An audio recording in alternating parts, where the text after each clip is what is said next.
This morning, Kemi Badenoch will press the government to speed up its efforts to establish a national grooming gangs inquiry. Yes, in a speech later this morning, the Tory leader will unveil draft terms of reference for the inquiry, which will have a particular focus on religious, ethnic or national characteristics of the perpetrators. Well, joining us now, the Shadow Home Secretary, Chris Philp.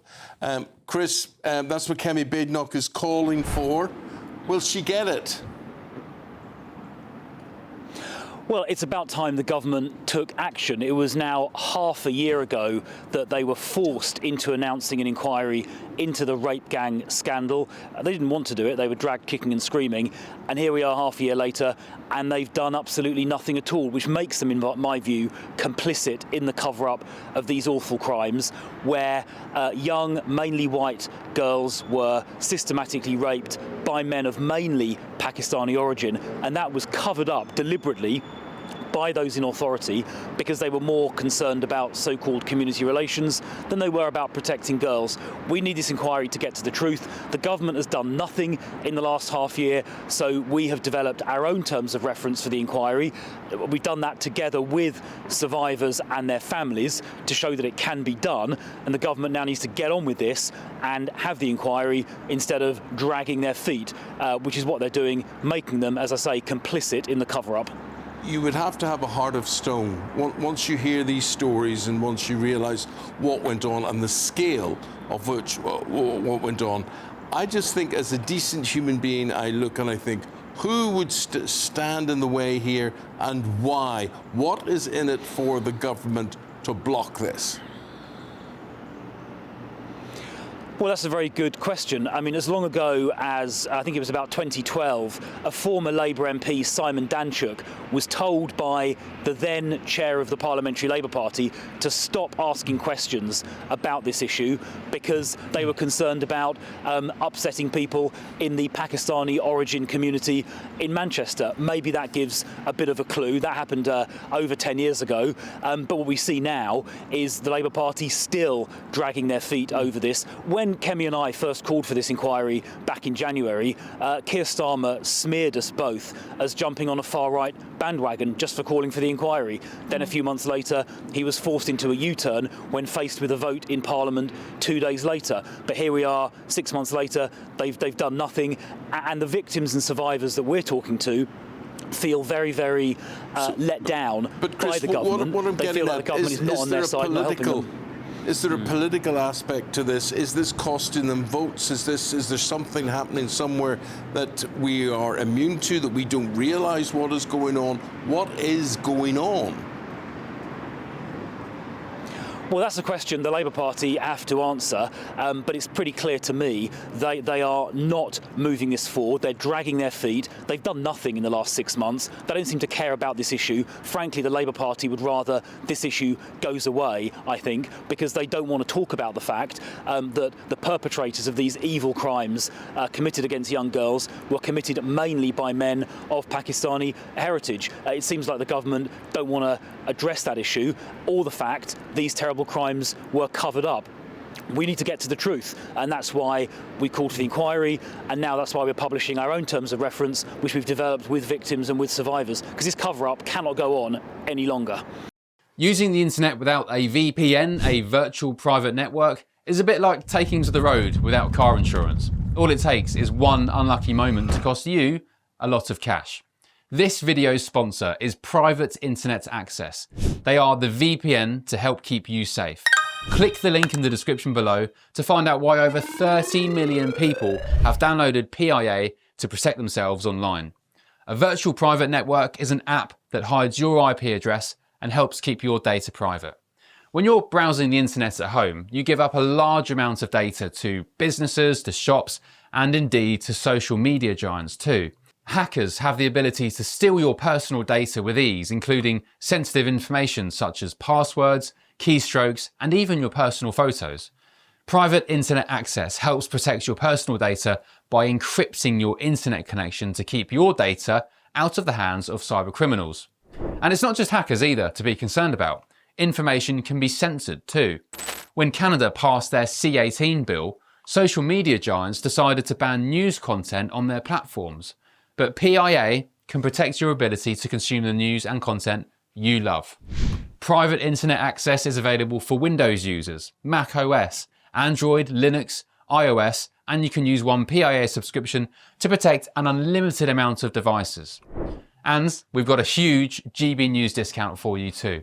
Click the link in this video's description and you'll get a massive 83% off PIA.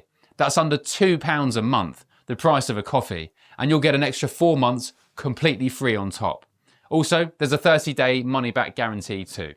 Visit piavpn.com/GB News to start protecting yourself digitally today. But Mr Philp, the Tories never held a national inquiry whilst you're in power for 14 years. There are questions on why now? And there are critics saying that you are using the situation now for political gain. What do you say to those people?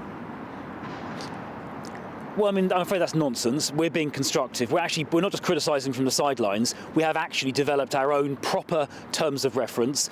We've developed that with survivors, with victims, and I would urge the government just to adopt our terms of reference. We've taken the time to develop them. We are trying to be constructive. Look, in government, there was the original Alexis J report into Rotherham that a Conservative Home Secretary, Theresa May, commissioned. Rishi Sunak set up the Grooming Gangs Task Force, which led to 550 arrests in the first year. But to be honest, we need to go further now and get to the truth behind the cover-up. I think it was Oldham Council who requested a national inquiry about a year and a half ago, just after the election. And what triggered this whole most recent campaign is the fact that the government dismissed Oldham Council's request. And when that became public, Kemi and I, she's the new leader, I'm the new Shadow Home Secretary, we decided to support Oldham Council and support the victims in calling for a proper national inquiry when that came out. And we've been fighting for nearly a year now to get that done, but the Labour government doesn't seem that interested. OK, Mr Philp, at this point I'm going to bring in our national reporter, Charlie Peters, who, as you know, has done an awful lot of work for this at GB News. He's got a question for you this morning.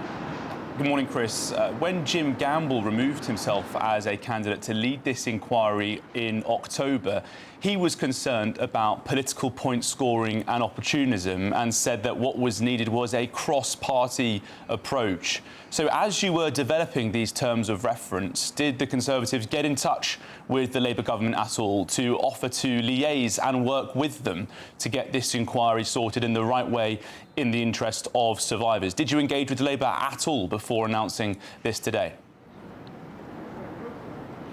We've always been clear we'll work constructively on this issue. It was Kemi and I and the survivors, and obviously you've done a lot of work, Charlie, as well, calling for the inquiry in the first place. But we developed these terms of reference that we're publishing today in consultation with survivors and with their families and with other experts in this area. Did you reach out to any other political parties We're making them available. As part of the development? I know you've spoken to survivors as well, but have you spoken to any other politicians? Have you tried to create a cross-party consensus on this? Because it seems to me that much of what you're announcing today, the government has already said they're committed to, looking explicitly on ethnicity and religion. What more are you bringing forward this morning, and have you spoken to any other politicians about it from any other political parties to get them on board?